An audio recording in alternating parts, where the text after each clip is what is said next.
I couldn't breathe properly. Amber Noland says she used to think vaping was harmless, not anymore.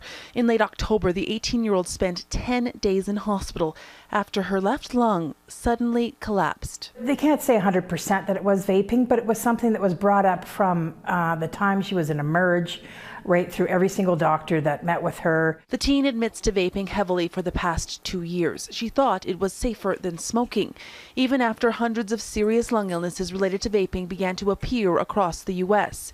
In early September, public health officials across Canada started to watch for cases in this country as well.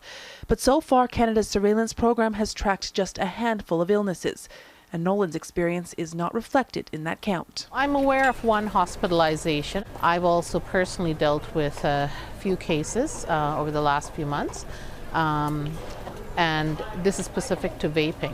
Respirologist Dr. Delini Vithanagam says she believes many vaping-related illnesses are not being tracked because they don't meet Health Canada's narrow definition of cases. To be considered a suspected or confirmed case, a patient must have symptoms and a history of vaping in the last 90 days. They must also have a chest X-ray or CT scan showing inflammation in the lungs, and all other possible medical causes, including infections, must be ruled out. Absolutely, the surveillance program is not designed to capture every potential health impact of vaping. Alberta's Chief Medical Health Officer agrees there are likely many other cases of vaping-related illness in Canada, but she says the point of the surveillance program is to identify only the most severe cases that may be related to possible chemical contamination.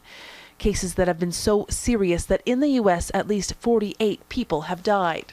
Fortunately, Noland is expected to make a full recovery.